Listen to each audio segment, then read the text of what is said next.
سب سے پہلے سلطان کا لقب پانے والا محمود غزنوی ہے۔ سلطان کا جو لقب سب سے پہلے ملا ہے وہ محمود کو ملا ہے، سلطان محمود غزنوی۔ اس کا باپ غلام تھا، غلام سبکتگین غلام تھا۔ یہ گیا شکار کھیلنے، تو ایک ہرنی کا بچہ اس نے شکار کیا، تو اس کو اٹھا کر اس نے گھوڑے پہ رکھا، ذبح نہیں کیا، گھوڑے پہ رکھا، گھر جا کے ذبح کروں، اور واپس موڑا۔ ایسے اس کے پیچھے نظر پڑی تو اس نے دیکھا وہ اس بچے کی ماں اس کے پیچھے آ رہی تھی، تو اس نے اس کو دیکھا تو اسے ترس آیا، تو اس نے بچے کو چھوڑ دیا۔ تو بچہ جا کے ماں سے جو ملا تو ہرنی نے تشکرانہ یوں سبکتگین کے آگے یوں سر جھکایا کہ تیری بڑی مہربانی۔ رات کو سبکتگین نے خواب دیکھا کہ تو نے مخلوق پہ رحم کیا، اس کے سلے میں اللہ نے تیری اولاد کے لیے بادشاہی کا فیصلہ کر دیا۔ تو سبکتگین نوکر سے ایک صوبے کا گورنر بنا، اور محمود غزنوی آدھی سے زیادہ دنیا کا بادشاہ بنا۔ اور غزنوی غزنہ پوری دنیا کا، غزنی پوری دنیا کا کسی زمانے میں سب سے خوبصورت شہر بنا۔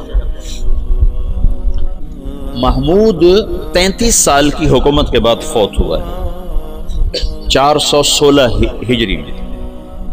1974 میں غزنی میں زلزلہ آیا اور محمود کا مزار بھی ٹوٹ گیا، قبر بھی پھٹ گئی۔ ظاہر شاہ کا مرحوم کا زمانہ تھا، تو اس نے قبر کو دوبارہ اور گنبد کو، مزار کو دوبارہ بنوانے کا حکم دیا، تو انہیں ساری قبر کھول دی، ساری قبر کھودی تو اندر کچھ بھی نہیں تھا، تو ان کو جستجو ہوئی تو انہوں نے تھوڑا سا اور کھدائی کی، تو پھر نیچے سے ایک اور وہ لحد نکل آئی، لحد، وہ جو اس لحد میں اس کا تابوت پڑا ہوا تھا، لکڑی کا تابوت صحیح سلامت، جیسے کوئی ابھی رکھ کر گیا، اور اس کو اس وقت قبر میں گئے ہوئے 1000 برس ہو چکے ہیں، 1000 برس، وہ لکڑی سلامت ہے۔ تو ان کو جستجو ہوئی، جب لکڑی سلامت ہے تو اندر پتہ نہیں کیا ہوگا۔ تو ایک فرانسیسی انجینئر تھا، وہ کھول رہا، تو اس نے پیچ کھول کے جب ڈھکن اٹھایا تو بے ہوش ہو کے پیچھے گرا، یوں گرا۔ تو پیچھے جو مسلمان تھے انہوں نے آگے دیکھا تو محمود اپنے تابوت میں ایسے پڑا تھا جیسے ابھی سویا، اور اس کا سیدھا ہاتھ سینے پر تھا یہاں، اور اس کا کفن یہاں تک ہٹا ہوا تھا، آدھا سینہ اس کا ننگا تھا اور سینے پر ہاتھ تھا، اور ایسے سویا تھا جیسے ابھی کوئی اس کو سلا کر گیا۔ تو انہیں ہاتھ کو اٹھا کر دیکھا تو نرم گوداز، تو پھر اس کو رکھا، بند کیا، وہاں دوبارہ اس کو دفن کیا۔ میرے محبوب صلی اللہ علیہ وسلم ایسی زندگی لائے ہیں کہ مسجد کا امام نہیں، 3 بر اعظم کا بادشاہ بھی مرنے کے بعد ایسے اعزاز پا سکتا، شہید بھی نہیں ہے، تبھی موت مرا ہے، ٹی بی ہو گئی تھی، تب تک ٹی بی سے مرا تھا۔ اور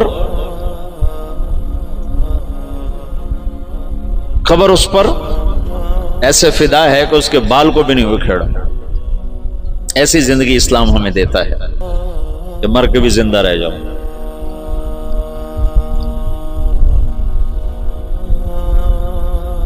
تو شہاب الدین غوری پھر پہلا بادشاہ ہے جس نے باقاعدہ، محمود کی مثال ہے جیسے کسی نے ہل چلا کر زمین برابر کر دی۔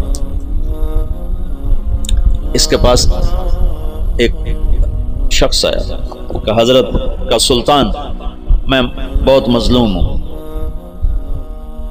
کیا ہے؟ کہ تمہارا بھانجا تیسرے چوتھے روز میرے گھر آتا ہے، میری بیوی کے ساتھ برا کرتا ہے، مجھے گھر سے نکال دیتا ہے، میری تجھ تک پہنچ بڑی مشکل سے ہوئی۔ تو محمود کا رنگ غصے سے سرخ ہو، اس نے کہا آئندہ جب ایسا واقعہ ہو فوراً میرے پاس آ، اور درباریوں سے کہا یہ شخص جب پہنچے، میں سو بھی رہا ہوں تو مجھے اٹھایا جائے۔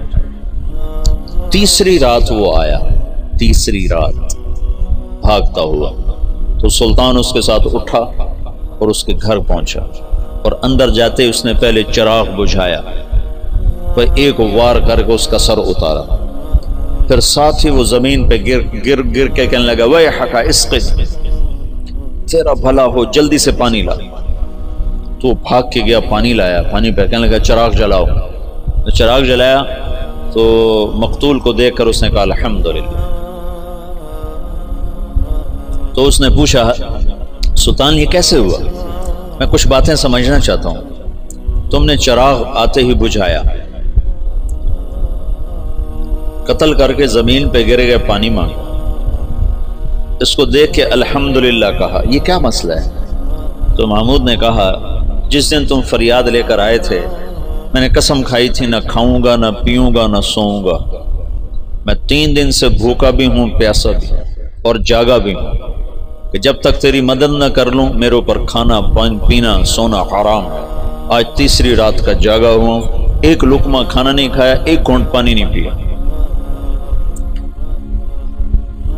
گرا میں اس لیے، پانی میں نے اس لیے، چراغ میں نے اس لیے بجھایا کہ اگر میرا بھانجا ہے تو میری تلوار کہیں کانپ نہ جائے، وار صحیح کرے، اور الحمدللہ میں نے اس لیے کہا کہ یہ میرے خاندان کا بھی نہیں چے جائے کہ میرا بھانجا ہو، یہ تو کوئی میرے نام پہ تمہاری عزت لوٹتا رہا۔ ان صفات پر قبر نے اس کو نگینہ بنا دیا، اس کو کھایا نہیں ہے۔